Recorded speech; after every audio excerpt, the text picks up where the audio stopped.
Bienvenue aux pasteurs, séminaristes et fidèles qui assistent à cette conférence en ligne de Nouveau Ciel, Nouvelle Terre Shincheonji intitulée Témoignages sur les paraboles et la réalité des secrets du royaume des cieux. Je suis Min-Jung Kim et je serai votre présentateur aujourd'hui. La dernière fois, nous avons appris la semence, le champ, l'arbre et l'oiseau en parabole avec l'instructeur Jae-in Lee de la tribu d'André. La raison pour laquelle nous pouvons témoigner du sens et de la vraie réalité des paraboles à Nouveau Ciel, Nouvelle Terre, Shincheonji, Église de Jésus, est d'abord que les paraboles se sont ouvertes car le temps promis est venu et parce qu'il y a le pasteur promis qui a vu et entendu tous les secrets cachés du royaume des cieux aux côtés de Jésus. Aujourd'hui, j'espère que vous vérifierez le sens et la réalité des paraboles qui seront la clé des secrets du royaume des cieux et que ce sera un temps au cours duquel vous pourrez acquérir une précieuse réalisation. Alors d'abord, prions avec le même cœur.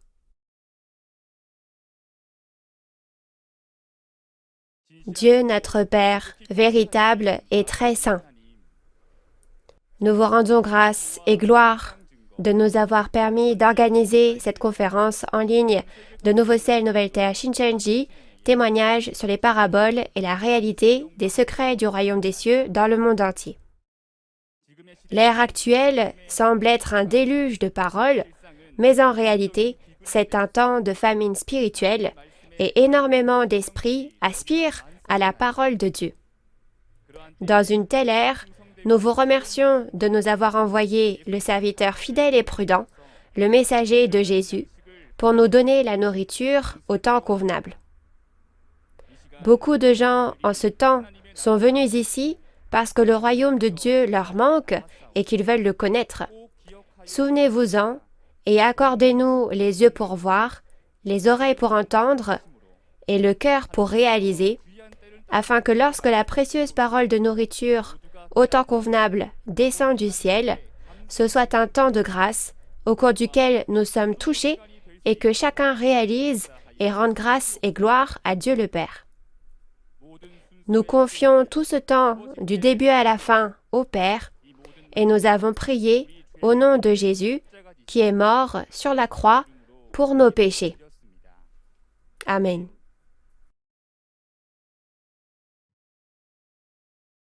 Témoignage sur les paraboles et la réalité des secrets du royaume des cieux. Aujourd'hui, à l'occasion de cette 6e conférence, nous allons vous témoigner de la nourriture et du levain en parabole. Nous allons accueillir l'instructeur Pom-Jin Kim de la tribu de Tadé qui prêchera la parole aujourd'hui. Bonjour à tous les pasteurs, séminaristes et fidèles du monde entier qui vivent leur foi dans l'espoir d'aller au royaume des cieux. Je suis Pom-Jin Kim, un instructeur du centre qui a appris d'un des 12 chefs de tribu de Nouveau Ciel, Nouvelle Terre Shincheonji, le chef de la tribu de Tadé. Notre chef de tribu a lui-même appris du président de Nouveau Ciel, Nouvelle Terre Shincheonji, Mani Lee. Merci beaucoup de participer aujourd'hui à la conférence en ligne de Nouveau Ciel, Nouvelle Terre Shincheonji intitulée « Témoignages sur les paraboles et la réalité des secrets du royaume des cieux ». Je crois que cette conférence sera pour vous un temps précieux qui vous permettra de réaliser le vrai sens et la réalité des paraboles des secrets du royaume des cieux. Pour réitérer un point important, vous ne devez pas prendre au pied de la lettre les paroles des secrets du royaume des cieux, mais vous devez absolument connaître le véritable sens à l'intérieur des paraboles. Le titre de la parole d'aujourd'hui est leçon numéro 5, la nourriture et le levain en parabole. Il existe 2 types de nourriture et de levain dans la Bible. Premièrement, il y a la nourriture et le levain physique. Cette nourriture est ce que nous mangeons chaque jour pour nous maintenir en vie, n'est-ce pas? De plus, dans l'histoire de la Bible, vous pouvez penser à la manne qui a été donnée depuis le ciel aux Israélites qui ont quitté l'Égypte à l'époque de Moïse. Et le levain est ce qui a la propriété de faire gonfler et changer quelque chose. Si on pense à de telles caractéristiques physiques, alors que sont la nourriture et le levain en parabole? Beaucoup de pasteurs connaissent cela, je pense. Mais aujourd'hui, je vais témoigner une fois de plus, donc merci d'écouter attentivement. Permettez-moi d'abord de vous donner la réponse à cette parabole. Tout d'abord, qu'est-ce que la nourriture en parabole? C'est la parole. Et qu'est-ce que le levain qui fait changer quelque chose? C'est l'instruction. Maintenant, découvrons ensemble, à travers la Bible, pourquoi la réponse aux paraboles est comme ceci. Alors, lisons ensemble le verset concernant la parabole d'aujourd'hui, Matthieu 24, 45 à 47. Quel est donc le serviteur fidèle et prudent que son maître a établi sur ses gens pour leur donner la nourriture au temps convenable?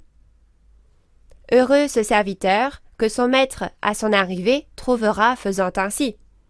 Je vous le dis en vérité, il l'établira sur tous ses biens. Si vous regardez les paroles de Matthieu 24, versets 3 à 8, qui sont en parabole, il est dit qu'il y aura la guerre et la famine parmi les signes du second avènement du Seigneur. On dit qu'il y a un serviteur fidèle et prudent en ce temps de famine, et que s'il prend en charge les gens de la maison de son maître et distribue la nourriture au temps convenable, ce serviteur sera béni quand le maître viendra. Ici, le maître fait référence à Jésus, et le temps où le maître vient fait référence au second avènement du Seigneur. Le serviteur du maître se réfère au vrai pasteur, la maison du maître est l'église de Dieu, et ces gens sont les fidèles. Mais alors, pourquoi ce serviteur est-il béni quand le maître vient? Alors, n'est-il pas béni parce qu'il distribue la nourriture au temps convenable lors de la famine? Alors, chers fidèles, que signifie cette nourriture et cette famine? Parle-t-on de la famine et de la nourriture physique? Si oui, ne serait-ce pas une situation où nos pasteurs non seulement prêchent la parole à l'Église, mais doivent également aller chercher de la nourriture pour nourrir les membres de l'Église? J'espère que ce temps vous permettra de réaliser clairement ce qu'est la nourriture dont on parle ici. Nous devons le savoir d'autant plus clairement qu'il est très important pour nous de manger la nourriture physique, car c'est une question de vie ou de mort. Tout d'abord, tout comme notre corps a besoin de manger la nourriture physique pour vivre, notre esprit a besoin d'entendre la parole de vie qui est la nourriture spirituelle pour vivre. En d'autres termes, tout comme la nourriture est essentielle au maintien de la vie, la parole qui est essentielle pour que nos esprits vivent est comparée à de la nourriture. Et tout comme il y a des aliments qui sont bénéfiques pour notre santé et notre vie, et des aliments qui sont nocifs, il en va de même pour la nourriture spirituelle. C'est-à-dire qu'il y a la nourriture de Dieu qui fait vivre notre esprit, et il y a la nourriture de Satan qui fait mourir notre esprit. Pourquoi y a-t-il deux types de nourriture spirituelle? C'est parce que, comme nous l'avons entendu auparavant, il y a deux entités dans le monde spirituel, Dieu et Satan. Par conséquent, je pense que vous comprendrez bien que la nourriture spirituelle est également divisée en deux types. Alors, quelle est cette nourriture spirituelle que Dieu nous donne? Jérémie 15, verset 16 dit « J'ai recueilli tes paroles et je les ai dévorées. Tes paroles ont fait la joie et l'allégresse de mon cœur. » Voyant ici que nous mangeons la parole de Dieu, la Bible compare donc cette parole à de la nourriture, n'est-ce pas? La nourriture physique est ce que nous mangeons avec notre bouche, mais la nourriture spirituelle, la parole, est ce que nous écoutons et donc mangeons avec nos oreilles. Alors, pourquoi la parole de Dieu est-elle comparée à la nourriture de cette manière? Pour le savoir, lisons ensemble Ésaïe 55, versets 1 à 3. Vous tous qui avez soif, venez aux eaux, même celui qui n'a pas d'argent. Venez, achetez et mangez. Venez, achetez du vin et du lait, sans argent, sans rien payer. Pourquoi pesez-vous de l'argent pour ce qui ne nourrit pas? Pourquoi travaillez-vous pour ce qui ne rassasie pas? Écoutez-moi donc, et vous mangerez ce qui est bon, et votre âme se délectera de mets succulents. Prêtez l'oreille, et venez à moi. Écoutez, et votre âme vivra. Je traiterai avec vous une alliance éternelle, pour rendre durables mes faveurs envers David. Dieu dit, venez aux eaux, vous tous qui avez soif, et achetez du vin et du lait, donc la vraie nourriture que Dieu donne, sans rien payer. Mais cette nourriture n'est pas le vin et le lait, qui sont des aliments physiques. Le verset 3 dit « Prêtez l'oreille et venez à moi, et écoutez, et votre âme vivra. » Donc, ce à quoi on tend l'oreille et qu'on écoute et mange par les oreilles et qui fait vivre notre esprit, c'est la parole de Dieu, n'est-ce pas? En d'autres termes, la parole de Dieu est comparée à l'eau, au vin et au lait. Dieu a dit qu'il se passerait quoi si vous prêtez l'oreille à ces paroles? Il a dit que votre âme, votre esprit vivra, n'est-ce pas?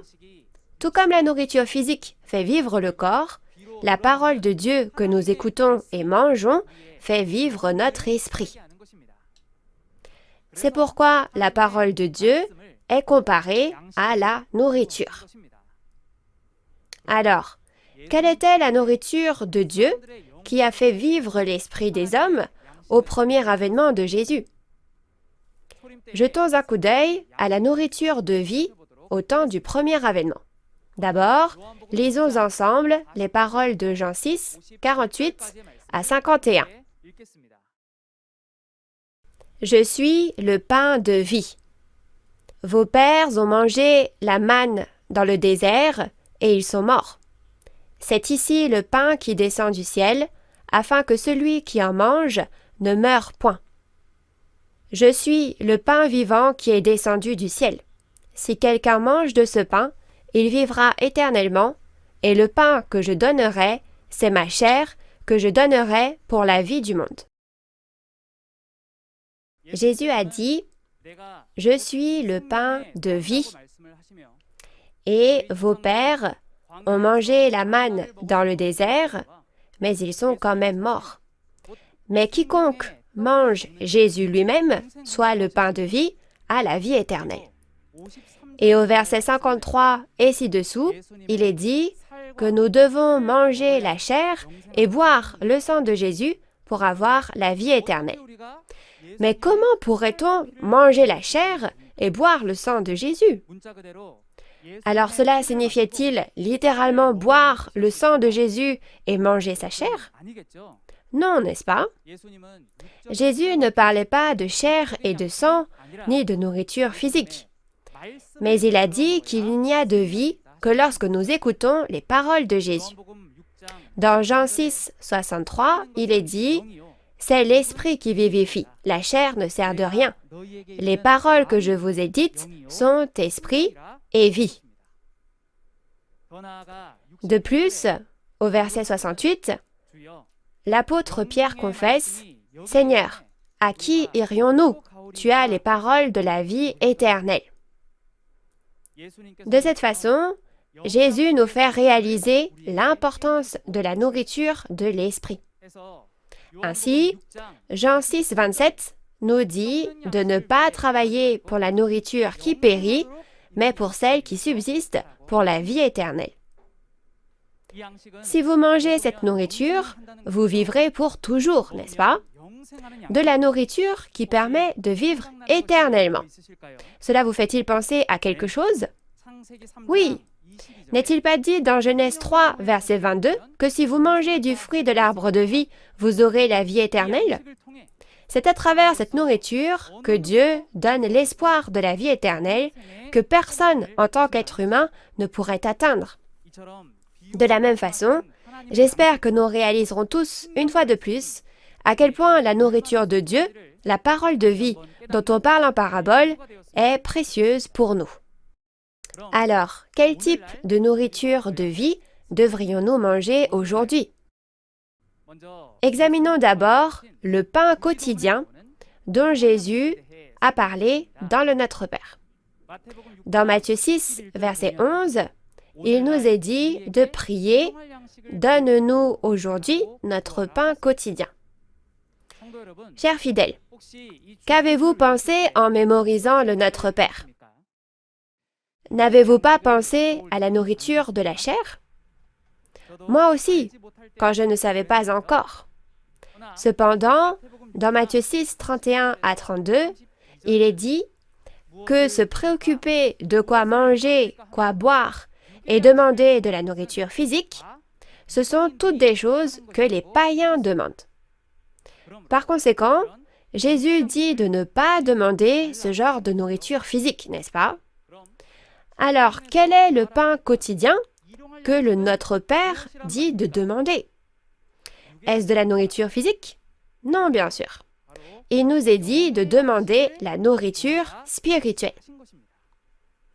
En particulier, il nous est dit de prier afin que nous puissions manger cette nourriture au temps fixé appelé aujourd'hui, c'est-à-dire au temps de la faim.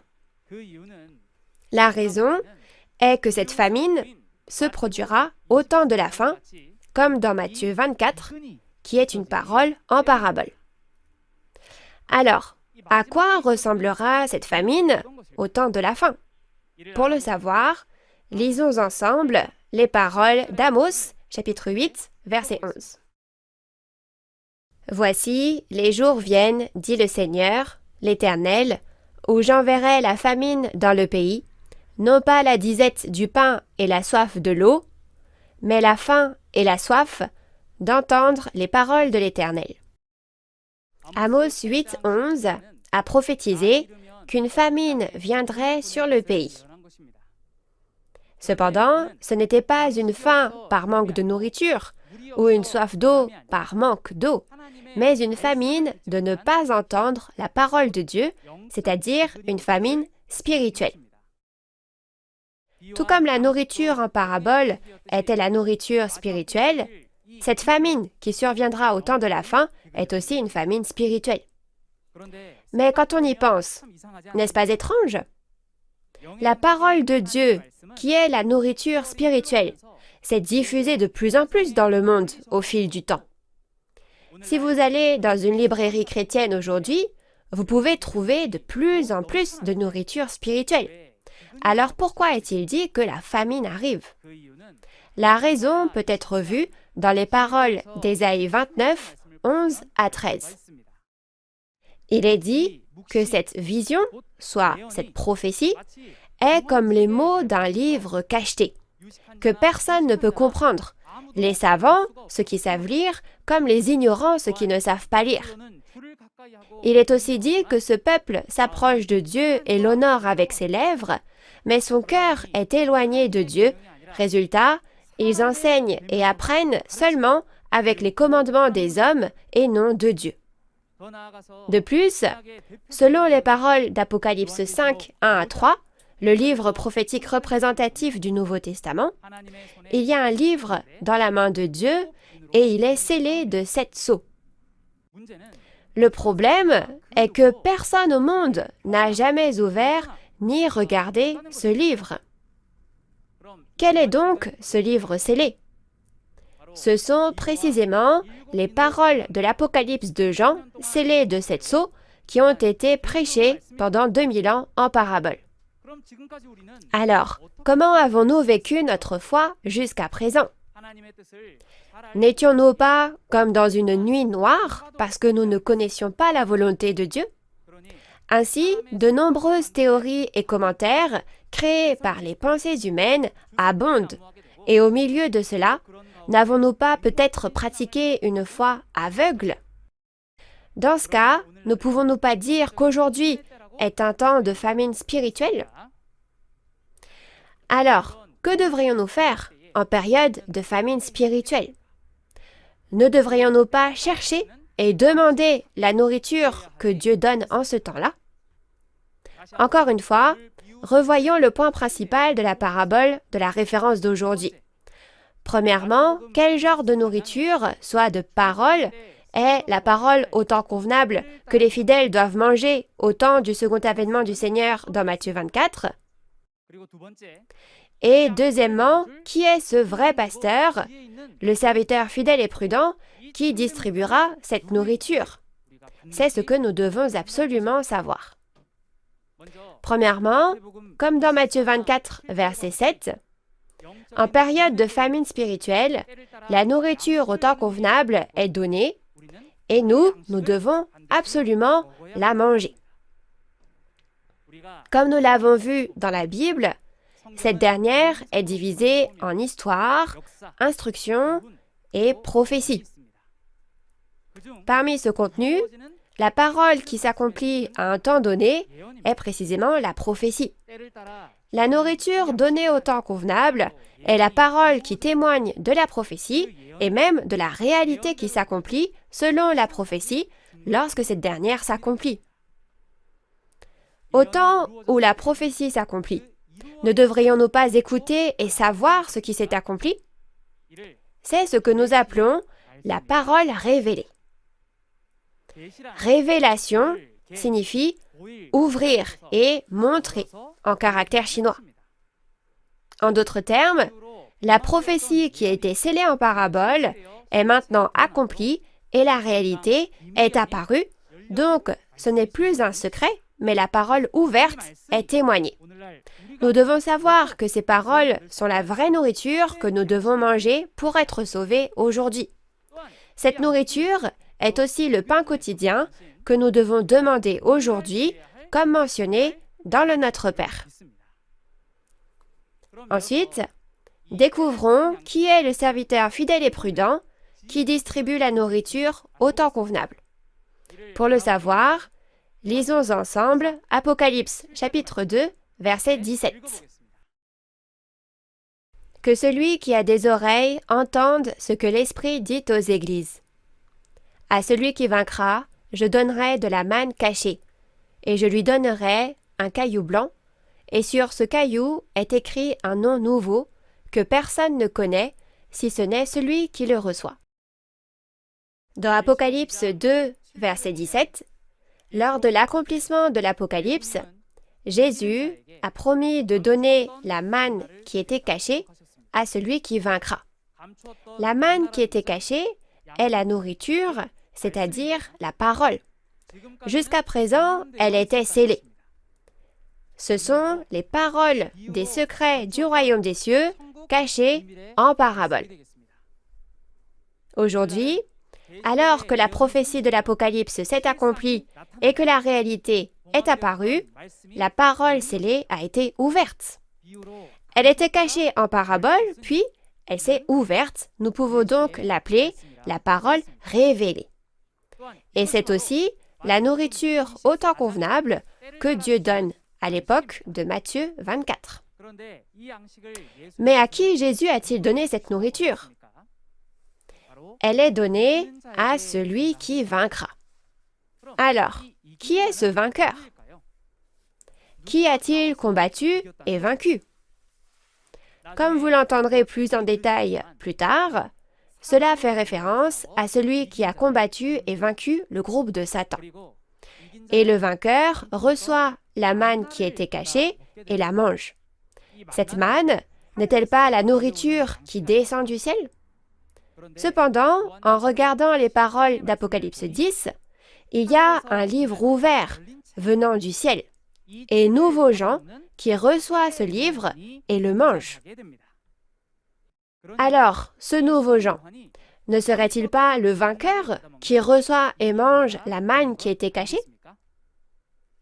Dans Apocalypse 22, verset 16 aussi, nouveau Jean qui a reçu ce livre ouvert et l'a mangé, est dit être le messager de Jésus envoyé aux églises. Pasteur et fidèle du monde entier, celui qui distribue ainsi la nourriture au temps convenable, le serviteur fidèle et prudent, nouveau Jean, le vainqueur, qui a reçu et mangé la manne qui était cachée, soit le livre ouvert, le messager de Jésus, est-il apparu? S'il est apparu, ne devrions-nous pas chercher et rencontrer ce pasteur? J'espère sincèrement que vous tous qui écoutez ces paroles rencontrerez à tout prix le serviteur fidèle et prudent, mangerez la précieuse nourriture au temps convenable et qu'ensemble, nous réaliserons notre espoir. Jusqu'à présent, nous avons vu la nourriture de Dieu. Ensuite, regardons la nourriture de Satan. Il y a aussi des aliments de Satan que nous ne devons jamais manger. Premièrement, dans Proverbe 4, verset 17 et Malachie 1, verset 7, il y a aussi de la nourriture appelée pain de la méchanceté et aliments impurs. Alors, le pain, c'est du pain. Mais ici, c'est le pain de la méchanceté, soit de l'iniquité. L'iniquité, c'est être injuste. Mais parmi les pains physiques, quel genre de pain est injuste? On parle de pain spirituel, bien sûr. On parle de nourriture spirituelle. Et parmi la nourriture spirituelle, il s'agit de la nourriture de Satan. Alors, quelle est cette nourriture de Satan? Puisque la nourriture de Dieu était la parole de Dieu, c'est-à-dire la vérité, les choses de Satan sont le contraire, n'est-ce pas? Les paroles de Satan sont donc la fausse vérité et non la vérité. Lors de l'accomplissement de l'Apocalypse, comme dans les chapitres 17 et 18 de l'Apocalypse, il est dit que toutes les nations sont tombées à cause du vin de l'impudicité. Quel genre d'impudicité peut-il bien y avoir dans du vin physique? C'est donc aussi de la nourriture spirituelle, et le vin de l'impudicité fait donc référence à la nourriture de Satan, c'est-à-dire la fausse vérité. On l'appelle le vin de l'impudicité parce que, comme la doctrine des commentaires, les choses du monde sont mélangées aux paroles de Jésus. Si on compare cela au temps de la Genèse, on dira aussi que c'est le fruit du bien et du mal, un mélange du bien et du mal. Par conséquent, nous devons devenir ceux qui peuvent bien discerner la nourriture spirituelle en se basant sur la Bible. Vous devez clairement discerner quelle est la nourriture de Dieu et quelle est la nourriture de Satan, n'est-ce pas? Alors, comment pouvez-vous les distinguer? Lisons ensemble les paroles de Job, chapitre 34, versets 3 à 4. Car l'oreille discerne les paroles, comme le palais savoure les aliments. Choisissons ce qui est juste, voyons entre nous ce qui est bon. Oui, dans les paroles que vous venez de lire, comme le palais discerne le goût des aliments, l'oreille entend et discerne les paroles. Nous devons d'abord bien comprendre les paroles de la Bible. Il s'agit d'écouter attentivement les paroles qui sont témoignées sur la base de cette Bible et de les discerner. J'espère que vous pourrez tous bien discerner quelle est la vraie nourriture dont nous avons besoin à cette époque, manger la nourriture de vie au temps convenable et obtenir le salut. Ensuite, regardons la parabole du levain. D'abord, lisons ensemble le verset concernant cette parabole, Matthieu 13, 33. Il leur dit cette autre parabole, « Le royaume des cieux est semblable à du levain qu'une femme a pris et mis dans 3 mesures de farine jusqu'à ce que la pâte soit toute levée. » Dans Matthieu 13, 33, il est dit que le royaume des cieux est comme du levain qu'une femme a pris et mis dans 3 mesures de farine jusqu'à ce que la pâte soit toute levée. Premièrement, les caractéristiques physiques du levain sont qu'il fait gonfler et changer quelque chose. Si le royaume des cieux est comparé au levain, cela signifie que nous devons changer pour entrer au royaume des cieux, absolument. Donc, d'abord, nous devons savoir ce qu'est ce levain en parabole, et de plus, c'est un fait que nous devons nous efforcer pour changer. Dans la référence, il est dit qu'une femme met du levain dans la farine pour la faire gonfler. Alors, qu'est-ce que cela signifie? Dans Galates 4, verset 19, un pasteur comme Paul est comparé à une femme. Ainsi, la femme en parabole signifie le pasteur. Et le récipient fait référence au cœur de l'homme. Donc ça, c'est le contenu que vous verrez la prochaine fois. Autrement dit, le pasteur, comparé à la femme, met du levain dans le cœur des hommes pour le faire gonfler, n'est-ce pas? Alors, découvrons quelle est la vraie signification de la parabole du levain, la plus importante dans ce verset. Lisons ensemble les paroles de Matthieu 16, 6 à 12. Jésus leur dit, « Gardez-vous avec soin du levain des pharisiens et des sadducéens. » Les disciples raisonnaient en eux-mêmes et disaient, « C'est parce que nous n'avons pas pris de pain. » Jésus, l'ayant connu, dit, « Pourquoi raisonnez-vous en vous-même, gens de peu de foi, sur ce que vous n'avez pas pris de pain? Êtes-vous encore sans intelligence? Et ne vous rappelez-vous plus les 5 pains des 5000 hommes et combien de paniers vous avez emportés, ni les 7 pains des 4000 hommes et combien de corbeilles vous avez emportés? Comment ne comprenez-vous pas que ce n'est pas au sujet de pain que je vous ai parlé? Gardez-vous du levain des pharisiens et des sadducéens. » Alors ils comprirent que ce n'était pas du levain du pain qu'il avait dit de se garder, mais de l'enseignement des pharisiens et des sadducéens. Jésus a dit à ses disciples de se méfier du levain des pharisiens et des sadducéens, qui étaient les faux pasteurs de l'époque. Les disciples pensaient alors au levain du pain physique. Mais Jésus ne parlait pas de cela, il parlait d'une chose spirituelle. Jésus a dit de se méfier des enseignements des faux pasteurs. Quels étaient donc leurs enseignements, leurs instructions, pour que Jésus dise de faire attention? Dans Luc 12, verset 1, il dit que le levain des pharisiens est l'hypocrisie. Hypocrisie signifie en caractère chinois embellir l'extérieur. Un enseignement hypocrite est donc superficiel, simplement pour faire joli. Jésus dit cela car ils n'ont enseigné que les commandements des hommes sans connaître les commandements de Dieu, comme dans Ésaïe 29, verset 13, et étaient immergés dans la tradition des hommes. Donc, si on accepte leurs instructions, notre foi se transforme sans qu'on le veuille en une foi formelle qui suit les commandements des hommes. C'est pourquoi Jésus a dit à ses disciples de se méfier de leur levain. Je vais vous faire un bref résumé. Le levain spirituel symbolise les paroles d'instruction qui font changer ainsi le cœur des hommes. Alors, combien de types de ce levain spirituel existe-t-il? Tout comme il y a 2 types de nourriture spirituelle, il y a aussi 2 types de levain spirituel. C'est le levain de Dieu et le levain de Satan.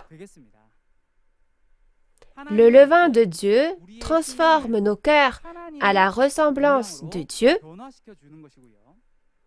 et le levain de Satan transforme nos cœurs à la ressemblance de Satan.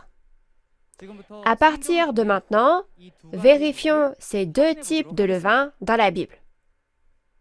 Tout d'abord, en regardant Marc 1, 21 à 22, quand Jésus enseignait la parole à Capharnaüm en Galilée, les gens furent étonnés de l'instruction, soit de l'enseignement de Jésus. Il est écrit que c'est parce que son enseignement n'était pas comme celui des scribes. Tout d'abord, dans Marc 1, verset 27, il est dit que l'enseignement de Jésus est une nouvelle doctrine qui a de l'autorité. En d'autres termes, nous pouvons voir qu'il y a le levain de Satan des faux pasteurs comme les scribes et les pharisiens, et il y a une nouvelle instruction que Jésus donne, c'est-à-dire le nouveau levain, le levain du royaume des cieux.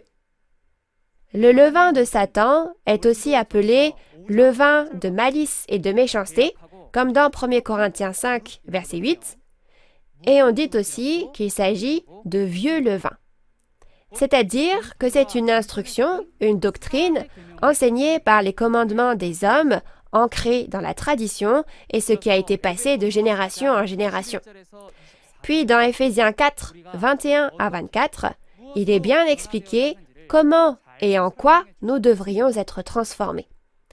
Il nous est dit de nous débarrasser de notre ancien moi, qui est corrompu par les convoitises trompeuses, et d'être renouvelés dans notre esprit, notre cœur, et de revêtir l'homme nouveau de Dieu qui a été créé dans la justice et la sainteté de la vérité. C'est-à-dire qu'il y a aussi le levain de vérité, le levain de Dieu, qui nous transforme en une nouvelle personne. Mais il y a des instructions que vous ne devriez jamais écouter. Lisons ensemble Proverbe 19, verset 27. Cesse, mon fils, d'écouter l'instruction, si c'est pour t'éloigner des paroles de la science. Quand vous regardez la parole, cesse, mon fils, d'écouter l'instruction, si c'est pour t'éloigner des paroles de la science, cela montre qu'il y a des paroles de science, soit de connaissance de Dieu, que nous devons écouter, mais il y a aussi des instructions qui nous éloignent de la parole de Dieu. En d'autres termes, n'est-ce pas dire qu'il y a aussi le levain de Satan dont nous devons nous méfier? Au temps du second avènement du Seigneur aussi, comme dans Apocalypse 2, 14 à 15, il est dit qu'il y a le levain de Satan, c'est-à-dire le levain de la fausse vérité. Par conséquent, si vous êtes un croyant vivant au temps du second avènement du Seigneur aujourd'hui, vous devez savoir ce qu'est ce levain et vous devez aussi bien savoir faire la distinction. Si nous résumons une fois de plus, le levain de Dieu est l'instruction de Dieu, et si nous l'acceptons, nos cœurs seront transformés à la ressemblance et à l'image de Dieu. Le levain de Satan est l'enseignement de Satan, et si vous l'acceptez, votre cœur sera transformé à la ressemblance et à l'image de Satan. L'instruction qui fait changer nos cœurs s'appelle le levain. Et nous devons recevoir le levain de Dieu parce que la forme que nous prenons dépend de l'instruction que nous recevons et de qui nous la recevons. Alors, qui était le vrai pasteur qui a fait changer les cœurs avec le levain de Dieu au premier avènement? Et qui est le vrai pasteur qui peut changer nos cœurs au second avènement? Alors, résumons le levain du royaume des cieux et le vrai pasteur au temps du premier et du second avènement. Tout d'abord, le vrai pasteur qui a fait changer les cœurs avec le levain de Dieu au premier avènement était Jésus. De plus, les paroles d'instruction que Jésus a prononcées étaient le levain du royaume des cieux, soit le témoignage de la réalité de l'accomplissement des prophéties de l'Ancien Testament. Et grâce à ce témoignage, les disciples de Jésus ont pu renaître en tant qu'enfants du royaume des cieux. Ensuite, le temps du second avènement du Seigneur. Premièrement, en regardant les paroles de Luc 17, 26 à 30, il est dit que le temps du second avènement du Seigneur sera pareil que les jours de Noé et de Lot. Par conséquent, aujourd'hui aussi, au second avènement du Seigneur, il y a peu de gens qui croient et sont sauvés, comme alors dans l'histoire de la Bible. Aujourd'hui, pour être sauvés, ne devons-nous pas écouter la parole d'instruction qui est le levain du royaume des cieux? Tout d'abord, le vrai pasteur qui témoignera de cette parole d'instruction lors du second avènement est le serviteur fidèle et prudent dont Jésus a parlé dans la parabole d'aujourd'hui, le messager de Jésus envoyé pour les églises. Et nous devons absolument écouter les paroles d'instruction témoignées à travers ce pasteur. Ce sont les paroles révélées qui témoignent des prophéties du Nouveau Testament et de leur accomplissement. Ces paroles sont le levain du royaume des cieux qui nous font naître de nouveau en tant qu'enfants du royaume des cieux aujourd'hui. Quel genre de cœur devrions-nous avoir lorsque nous écoutons ces paroles d'instruction du royaume des cieux? Oui, il faut avoir un cœur qui veut changer et renaître. S'il y a quelque chose sur laquelle je m'étais trompé et que j'ai mal fait dans ma vie de foi, cela signifie que je dois résolument jeter ce qui est mal et accepter la vérité et être changé pour être renouvelé. Avec un tel courage et une telle foi, j'espère sincèrement que vous deviendrez les héros de l'histoire qui atteindront l'espoir du royaume des cieux. Résumons maintenant la parole d'aujourd'hui. Tout d'abord, la nourriture de Dieu est la vraie parole de vérité qui fait vivre notre esprit. La nourriture de Satan est la parole de fausse vérité qui tue notre esprit. Par conséquent, nous devons bien faire la distinction entre ces deux choses en nous basant sur la Bible. Et plus important encore, il y a la nourriture au temps convenable que nous devons manger au second avènement du Seigneur. C'est la parole révélée de Matthieu 24 et de l'Apocalypse de Jean qui témoigne des prophéties et de la réalité qui s'est accomplie selon ces prophéties. Aujourd'hui est le temps où les prophéties s'accomplissent. Maintenant, nous devons absolument écouter la parole révélée qui est ouverte une fois le temps venu et non scellée en parabole. Il y a aussi le serviteur fidèle et prudent qui délivre cette précieuse nourriture. C'est le pasteur promis, Nouveau Jean, le vainqueur, qui témoigne de la parole révélée. Nous devons absolument rencontrer ce pasteur. Ensuite, le levain de Dieu, c'est l'enseignement de Dieu, soit la vérité, qui nous transforme à l'image de Dieu et nous fait naître de nouveau. Et le levain de Satan est la parole de fausse vérité qui nous transforme à l'image du diable. Nous devons également bien le réaliser et être capables de les distinguer. Si vous assistez aux conférences suivantes et écoutez attentivement, vous pourrez faire la distinction entre ce qui est de Dieu et ce qui est de Satan. Pasteurs, séminaristes et fidèles qui écoutent ceci en ce moment même, le but et l'espoir de notre foi sont le royaume des cieux et la vie éternelle. Dans ce cas, aujourd'hui, nous devons rencontrer le serviteur fidèle et prudent que Jésus a promis dans le Nouveau Testament, le vrai pasteur, et manger la vraie nourriture, la parole révélée au temps convenable, et nous devons nous efforcer de devenir une nouvelle personne transformée par le levain de Dieu et atteindre ainsi le royaume des cieux. La prochaine leçon vous sera bien enseignée par un autre instructeur. Il donnera une conférence plus intéressante, amusante, enrichissante et claire que moi. Vous ne serez pas déçus par la prochaine conférence. J'espère que vous écouterez bien. Maintenant, pour finir, dans le sens où nous sommes un en Dieu et en Jésus, je voudrais que nous clamions « We are one », nous sommes un tous ensemble. Quand je dirai « We are one », veuillez lever votre doigt comme ça et nous le clamerons tous ensemble. Nous sommes un en Dieu et en Jésus. We are one. Nous sommes un. Je vous remercie. Nous allons terminer en priant Dieu.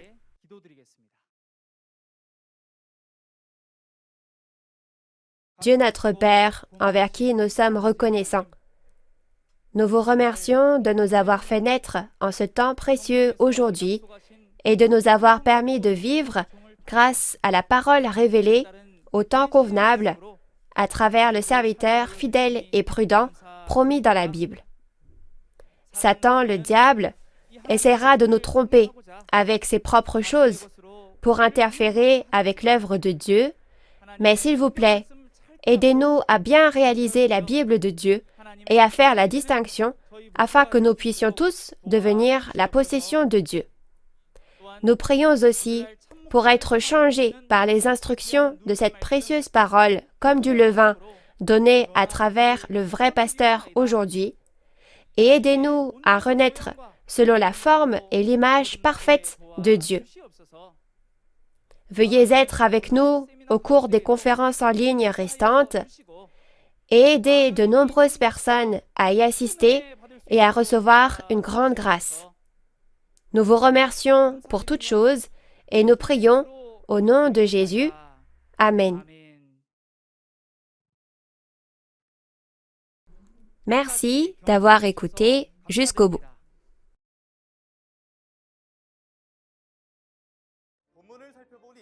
En regardant la conférence, il est écrit que les 7 anges ont reçu 7 coupes d'or et que la parole de la colère de Dieu y est contenue. Lorsque le 3e sceau est ouvert, un cheval noir apparaît. On dit que le cavalier de ce cheval noir a une balance à la main. La raison pour laquelle Nouveau Ciel, Nouvelle Terre, Shincheonji peut clairement témoigner de cette parabole comme Jésus l'a promis est que la réalité des secrets du royaume des cieux dont il a parlé en parabole est apparue. J'espère que vous réaliserez les secrets du royaume des cieux et deviendrez le peuple du royaume des cieux reconnu par Dieu. Comme vous avez pu le voir dans la vidéo, lundi de la semaine prochaine, une conférence aura lieu sur le thème du récipient, de la balance et du bâton en parabole. Ce sera à la même heure qu'aujourd'hui, à 10 heures, et j'espère que vous et moi pourrons tous entrer au royaume des cieux désiré en y assistant. La conférence en ligne de Nouveau Ciel, Nouvelle Terre, Shincheonji, témoignage sur les paraboles et la réalité des secrets du royaume des cieux, est diffusée simultanément en 24 langues à travers le monde via la chaîne YouTube officielle de Nouveau Ciel, Nouvelle Terre, Shincheonji, Église de Jésus. En plus de la parole que vous avez entendue aujourd'hui, si vous avez d'autres questions ou demandes de renseignements sur Nouveau Ciel, Nouvelle Terre, Shincheonji, Église de Jésus et sa doctrine, veuillez nous contacter au numéro représentant indiqué à l'écran. Nous vous guiderons en détail et avec amabilité. Maintenant, nous allons clôturer cette conférence en ligne de Nouveau Ciel, Nouvelle Terre, Shincheonji en faisant la prière que le Seigneur nous a enseignée. Nous allons prier. Notre Père qui es aux cieux, que ton nom soit sanctifié, que ton règne vienne, que ta volonté soit faite sur la terre comme au ciel. Donne-nous aujourd'hui notre pain de ce jour. Pardonne-nous nos offenses, comme nous pardonnons aussi à ceux qui nous ont offensés. Et ne nous laisse pas entrer en tentation, mais délivre-nous du mal, car c'est à toi qu'appartiennent le règne, la puissance et la gloire pour les siècles des siècles. Amen. Merci à tous d'avoir été avec nous.